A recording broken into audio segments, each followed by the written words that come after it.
Are you an airline pilot wanting to better your finances? Today, I'm interviewing Casey Smith, president of Wiser Wealth Management and a former airline pilot. Stay tuned for more.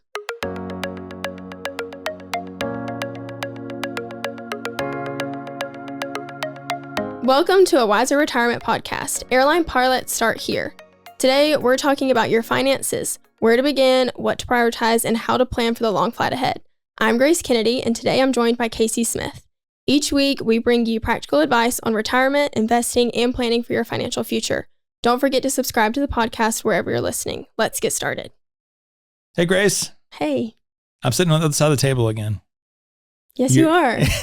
I'm still the host today. Still the host.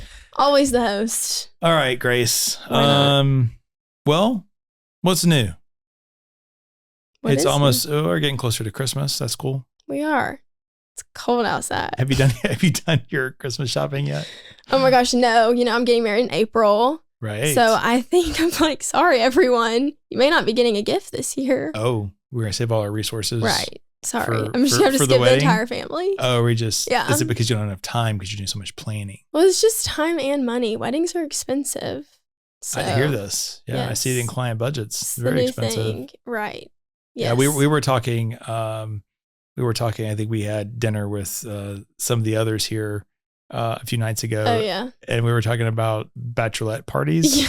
So I went home. That alone is expensive. Yeah. I went home and I asked my wife, I said, they were asking me at dinner where I went on my bachelor trip. And she's like, those things weren't really a thing when we got married 25 years ago. And I was like, oh, okay. Yeah. It was probably more casual than it is now. It was like a day or something. Yeah. I was like, okay, good. Because I thought, man, am I just forgetting things? Like, don't you take the Alzheimer's test? I know. I was sitting there at dinner going, I don't have anything to add this conversation. I don't think I even went on one. And of course, everyone was looking at me like, you didn't go on a bachelor trip? I was like, I don't have any friends. I don't know what to say.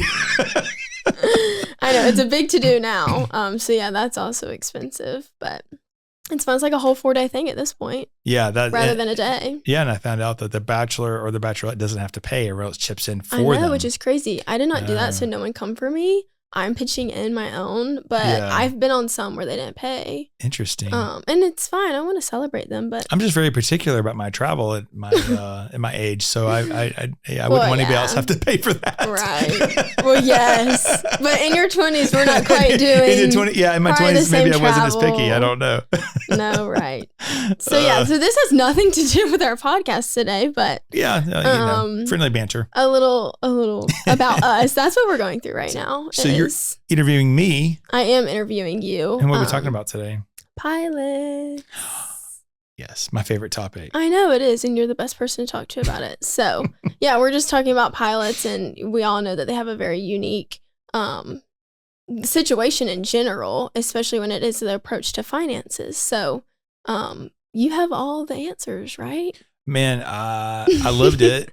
And we have great team members here that also have the answers. It's not just me, but I'm representative of all the financial advisors and their knowledge of the airline pilot world. And that's what makes our firm unique and is what makes our clients unique, right? And you have hands-on experience, I feel like, in both of the worlds, finance and airline pilot. We have lots of podcasts about that. But I did dual career. That's how I built this firm.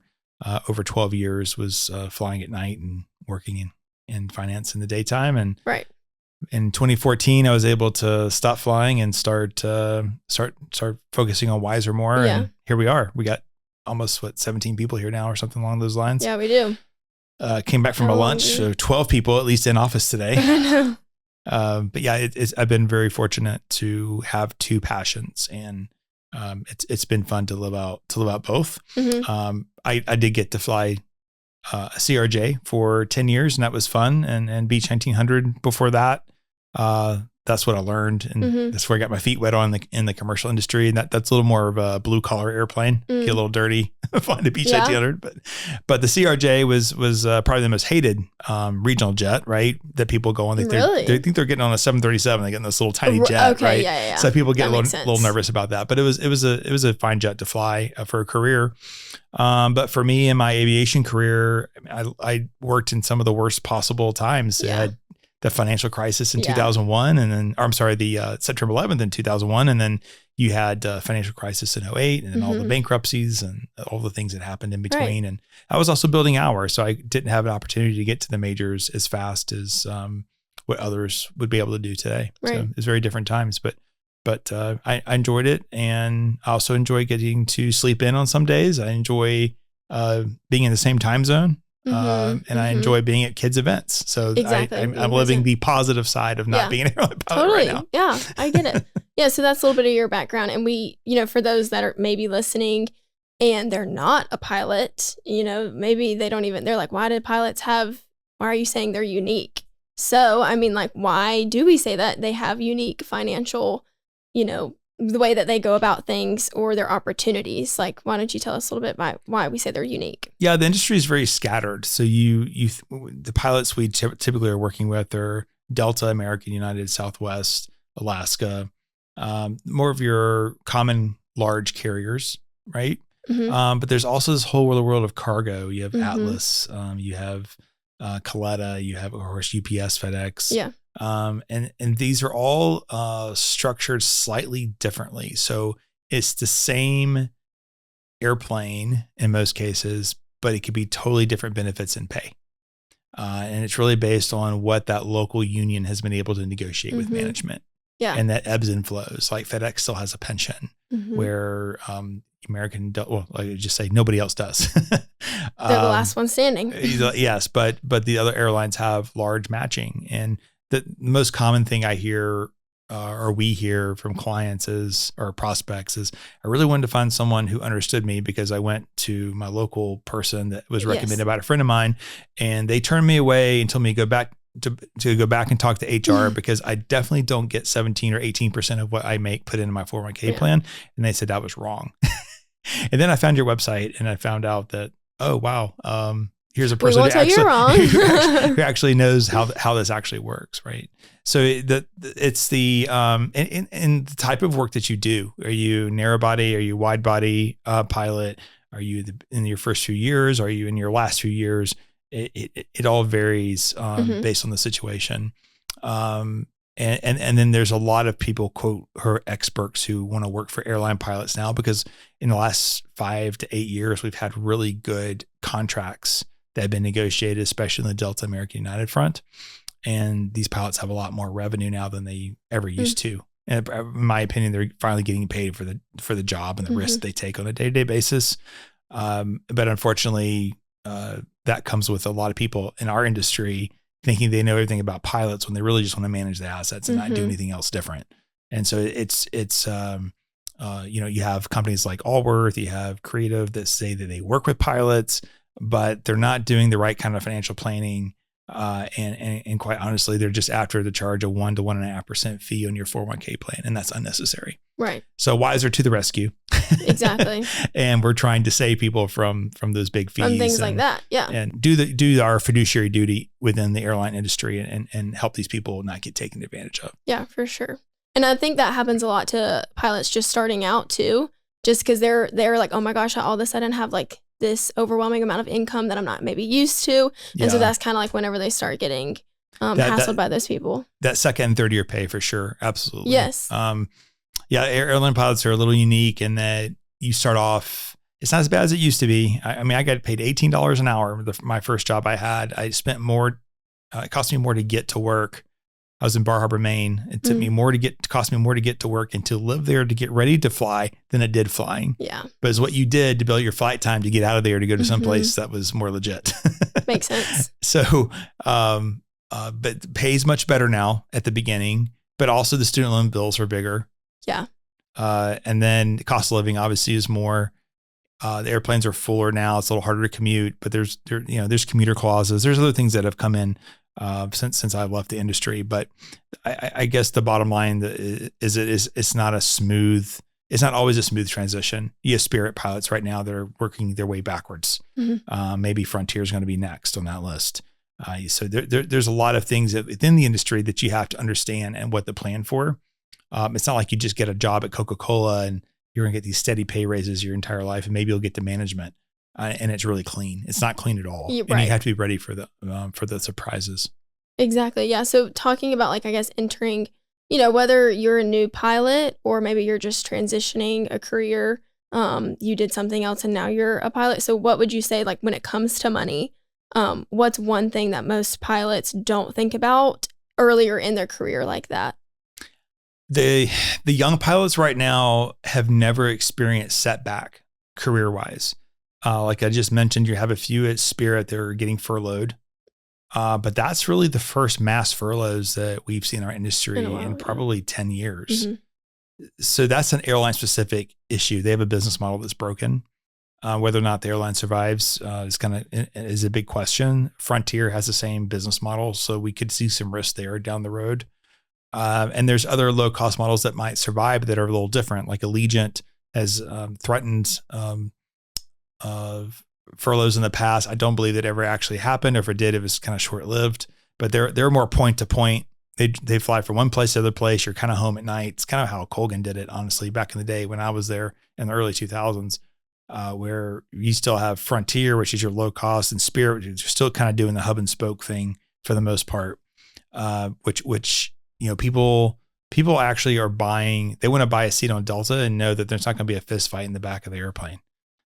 Yeah. So they're willing to pay a premium right now. Yeah. And Delta's selling more first class seats than they ever have in the past. In the past, it typically has been to reward loyal customers with the free upgrade, but there's a less percentage of free upgrades and more people just buying the seat that they want. Going straight for it. Yeah. Yeah. And a lot of that has to do with like, okay, I'm gonna have to travel, but I'm not dealing with the madness that's happened post COVID. I'm just going to buy my seat. Yeah. So that guaranteed. Yeah. And so that's reshaping the business model a bit, but as a pilot, you're not really in charge of that. So the number one thing I would tell a young pilot is eliminate all your debt. So don't overbuy your first home, which is kind of in the debt scenario.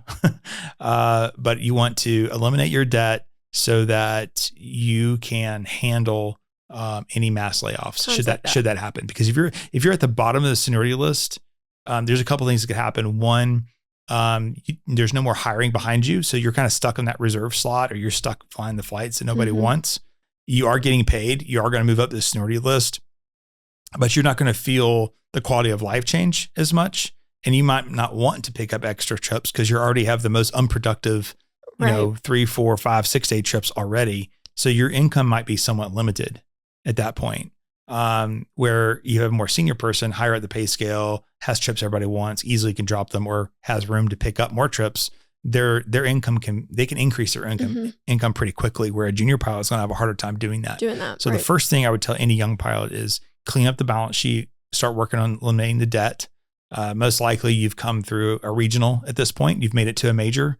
So let's don't get a major expense lifestyle just yet. Let's focus on cleaning things up and being ready for more income in the future. Yeah, totally agree. And you touched on, the younger pilots haven't experienced like, the mass layoffs and all that kind of stuff. I mean, I remember in one podcast you said like, oh my gosh, we were talking to a 24-year-old and you're like, wow, that is the career lottery. Like, good for you. Like, you're on such a good trajectory. But like you said, like, I mean, that they just haven't experienced that quite yet. And so I guess a way to prepare, I'm not saying like you need to just be like living in fear all the time, but to prepare for that, like obviously an emergency fund is very important. I mean, for anyone, whether you're a pilot or not, but like you were just saying, pilots have very variable income based on like how many trips you're picking up or what your base hours are. So how would you tell someone to build their emergency fund with that, consideration? Yeah, it's just living below your means. So you move to Delta the first year, or American United that first year, you're probably just kind of surviving on the lower income. The second year pay picks up significantly. So in that second year, stay on that first year lifestyle and pay off debt and build reserves. Yeah. Before we continue, do you want to make the most of your airline's 401k plan? We've created free 401k allocation guides for most major airlines to help you do just that. Download yours for free at pilotretirement.com. Now back to the episode.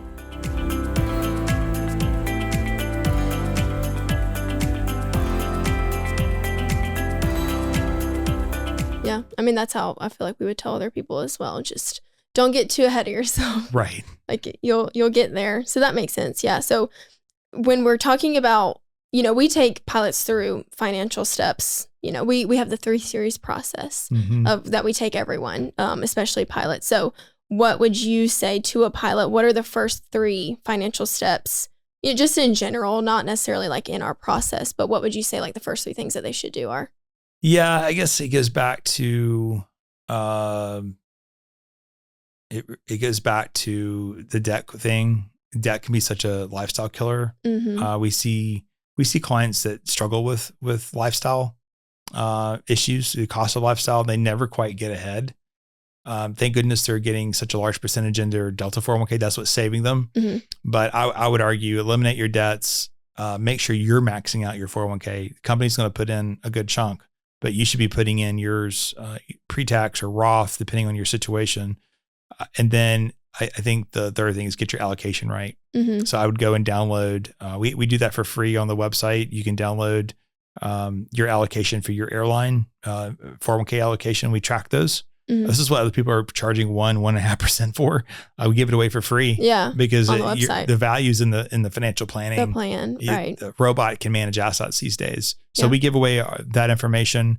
You can go to wiserinvestor.com, click on pilot or I think it's airline section. It's airlines. Then you can click your specific airline. Airline's about the middle of the page, and then after that, you'll end up on our landing page where you can select your airline and do the download. So I would encourage everyone to do that, whether you use our services or not. That's what it's there for. Yeah, it's there. I started that when I started that when I was at Atlantic Southeast Airlines, ASA, back in the day. The airline no longer exists now, but I would do these 401k retirement workshops through ALPA. And at the end, people are like, okay, I understand what you were saying, but I sort of understand what you're saying, but can you just give me the answers? Right. And so I had these pre-printed sheets that had like low, medium, or high risk. And I'd say, well, here, just follow this. Which one do you want? After a 2-hour workshop, here I am just giving the answers for free. but made a lot of friends doing that. So that was fun. Many of those are now Wiser clients. Yeah. But yeah, we carried that forward. We just did it through electronically. So you take a risk questionnaire, and that gives you an idea of which portfolio you should be using. So it's automated. But if you're under the age of 50, you can be fairly aggressive. You can do the 91.9 allocation. But it's all right there. And Andrew here at our office, we call him the king of data. He's the guy that tracks all this. And if we update it, if you downloaded one and we update the allocation, you'll get an email. But there's really no real reason to update those allocations right now. We haven't really done much in the last 2 years. We do tend to underweight like foreign stock. Yeah. So if Andrew decides that, okay, I think it's time to add more back to foreign stock, then everyone who's ever downloaded that list, there's thousands of them. We'll get an email saying, hey, and that's a great tool. And we've even I know we've done some consultations and they're like, yeah, we already have your allocation. Right. We're like, well, good. You've already done some of the work right there. But that is such a great tool for the pilots to be able just to automatically go and get that for their 401k. So we've talked about the 401k a lot. We've talked about all these crazy matches and all that kind of stuff. So for someone that may not know, can you explain a little bit like what their structure is and what the match is, their 401k, all that kind of stuff? Yeah, if you're at a mid-level career or even beginning your career as an airline pilot, you want to look for the right benefits if you have choices. So I would say interview anytime you get a chance, because interview is always a good time to practice your interviewing skills. So many people say, I don't know if I want to go to Delta or American United or not. I'm not sure what, corporate guys. And I said, well, do you have an offer? And they're like, oh no. I said, well, you haven't interviewed yet. You haven't done through the steps. Go through the interview. If you get the job offer, then let's talk about whether or not you should take it. And you have a couple of weeks to make that decision. Right. So I would say, if you look at the major airlines, they're putting in 17 to 18% of what you make into the 401k on an annual basis. If you drop down to like an Atlas or even a Coletta, that percentage drops significantly. So you are not going to have as a built up 401k plan if you're at these other companies. Yeah, that's true. If you're FedEx or UPS, you should be okay there. But as you slide down to ATI or some of these airlines, the most privileged, haven't heard of, but all the pilots know what I'm talking about. The benefits are not there. Maybe those unions can negotiate for those, but I don't know that I'd want to be. I don't know if I want to go to the airline hoping that it gets better. Right. And American Airlines is going to be hiring the most pilots over the next 12 months. I'd rather go to American and fly there knowing that I have these great retirement benefits, especially if you're late to the game. So I'm 47. So if you're in my age bracket and you're an airline pilot, the chances are you're behind on your 401k because of all the crap that happened during that lost decade. I would be looking at an airline that is going to enable me to catch up faster. Yeah. And we have pilots that went to American in their 50s, mid 50s. It's going to have less than 10 years at the airline, and they're going to be able to retire just fine. Yeah.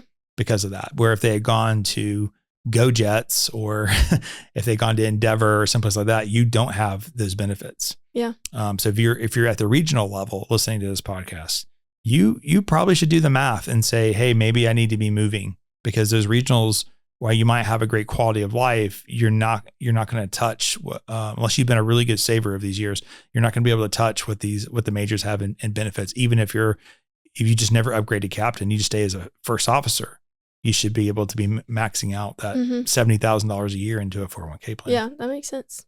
It's a good strategy to think of. That's even something that I haven't even thought about.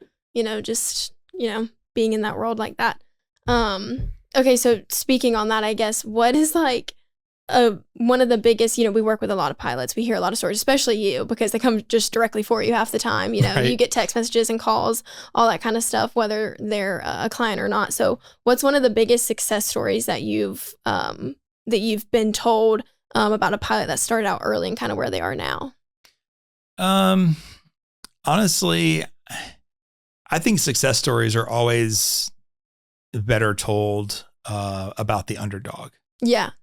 So the kid at 24 years old who got a job at Delta, he won the career lottery. Is what I told him. I think you were on that call with me. I was like, dude, you just won the career lottery.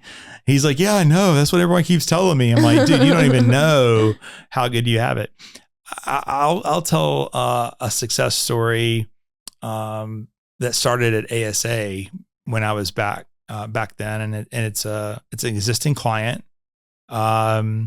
We'll call him John. His name's not John because we can't give out client names on a podcast. Yeah. But I did some retirement planning for him, and he was 3 years away from retirement, mandatory retirement, 65. And every time, I told him, it was one of those, you've been a part of a few of these conversations with me where you have to deliver not so good advice, or not, it's good advice, but not so good news. Yes. And I remember saying, okay, John, look, you have to credit 95 hours every month for the next 3 years. Like, you can't fly less. You're going to have to fly more. And at the regional level, that was at the time was a little harder. Different union rules, a little harder to get those credits. So and credits is kind of like the number of hours, I guess. But sometimes you can fly a flight that gives you more credits than you get in flight time. So you might be doing a flight for 4 hours, but the minimum day credit is 8. So you're going to get paid 8 hours, do that 4-hour flight. So this is how pilots kind of make extra money. You build high credit lines with low flying. That's the idea, right? Okay. So I'd done the math with him using our software, and every time I felt bad because, like, man, this he's going to kind of barely get into retirement, but he has to hit that 95 to do it. Can't coast. I already had some health issues, which kept him out of flying for a little bit. But Concourse D at Hartsfield. So I did night stuff. So I'd fly in, I roll in at the airport at 8:00 at night for like a 9:00 departure somewhere. I'd fly it there, go to a hotel for maybe 4 hours, and get up the next morning, fly airplane back, and then I was done. And then I would come back to work. So every time I saw John, he'd be like 4 gates over, and he'd raise his hand and he'd be like, hey, I got my 95. There you go. I got my 95. It's like I'd be on the train, moving from like Concourse D to see the gate change or something. And here's John. He's a tall guy anyway, so you kind of pick him out of the crowd. Yeah. But he would see me go, I got my 95. That's so funny. So he had his 95, and we got him there. Yeah, I love that. We got him there. He got to retirement. He retired. He walked away. And the good news for him is he kind of retired into a shortage. Yeah. And so all the instructors are now gone to fly. And so he actually picked up a nice instructing job. There you go. And he still does it. He's in his in his early 70s, and he gets to pick his own schedule. So maybe he instructs for a week out of the month or something, and he's still making $75,000 a year, barely working. And he's around airplanes and pilots, which we all love, right? Yeah. Yes, we all love that. so yeah, I think that's one of my favorite success stories. Yeah. From that standpoint. And then after that, you kind of have just the normal. I have another ASA guy that came in, and we're trying to project out, this 3 beautiful girls. They live nearby. And I said, hey, this is what life looks like. This is what you got to do. You got to get rid of this debt. They had not a ton of debt, but enough to cause enough trouble. Mm-hmm. And they're like, okay. And then you kind of sense that the burden that was put on them on that meeting, and then they didn't really come back a whole lot after that. But then he got the job at Delta, and they came in, and I redid their plan. And I said, okay, this is now what the future looks like. This is in the next 18 months, I want you to get rid of all this debt. Mm-hmm. And, the wife sitting there with tears streaming down her eyes. And I'm thinking, okay, what did I do? As a man, I'm like, oh crap, I made her cry. Not again. Oh, this is not good. You guys. But I think she's it was like tears of joy. Yeah. Of like, oh my gosh, like we don't have to live like this. Yeah. Forever. This is before we had out, right? a big increase in regional pay. Mm-hmm. So you had a guy working his butt off, and he's making like $80,000 a year, and he's never home. Right. That's crazy. He had a small engine shop on the side. Yeah. But I remember her just kind of tears in her eyes, like we're going to be okay. And then today they're doing great. Yeah. So cool. I think they just stuck with it. You know, that's what you have to do. We had a family out of Salt Lake City that we did a review meeting with. They're probably about due actually, but we did a financial plan for them. Remember, we did our review meeting, and all of a sudden all this debt was gone. And I was like, did you just? You're like, wow. Yeah. Did you guys just not tell me about this debt? Like we're just pretend it's not there. But no, it was legit. It was all gone. Yeah. And their projection is huge. Right. So that's amazing. Yeah. It is really cool to see those stories. And I don't do that much planning anymore. These are just stories that you're hearing. Yeah. I did those 3, but our team is doing all this with pilots now. So I lose that. I lose a little bit of that connection from the planning standpoint. But those are success stories from people who were probably going to be okay on their own, but because they went through a planning process, they're going to be much, much better off because they know where every extra dollar now needs to be going to be that much more free financially in the future. Yeah, totally understand. Yeah, and I mean, thank goodness, like you just said, they did find us. They came here, and they may have been good by themselves, but it is nice that they were able to find us, and we were able to know their plan. But on top of that, a lot of we hear a lot of pilots. They come in and they're like, "Oh, I was with someone previously. They were managing my assets, managing my 401k." And some, maybe they don't know. They're like, oh, managing a 401k is normal. Sure. I'll give it to you. Yeah. So like, how are they supposed to, what are some like precautions that you can give them, or how do you know that you can trust the financial advice that like you're getting from someone, especially as a pilot? Yeah. I think that's where our firm is the best. I don't think there's anybody out there that can give any better advice to financial advisors other than Wiser Wealth Management. There probably is, but here's the problem I have with them is that they're charging a fee for 401ks to be managed. And I have a big problem with that. Mm-hmm. Unions worked really hard to get 401k plans built the way they are. There's R&I committees at every airline that uses the Airline Pilots Association. And these are things that the committees have asked for and eventually have gotten out of the airlines over the years. And it's not necessarily contractually negotiated, but it's like, hey, Mr. Airline, can you guys do this? And if you do it for the pilot, typically you're doing it for management too, because sometimes they'll share the same plans. Mm-hmm. But if you're a 34-year-old pilot, and I only say 34 because that's when I did the math. If you're a 24 pilot, it's even worse. But if you're a 34-year-old pilot and you work till 65, if you pay a 1% management fee, you're going to spend over $3 million in fees. Yeah. And I don't know what for exactly. Yeah. Because what they do is they pull your money out of the 401k and they put it into the brokerage link assigned to the 401k. They often invest. I've seen all the portfolios these other companies use.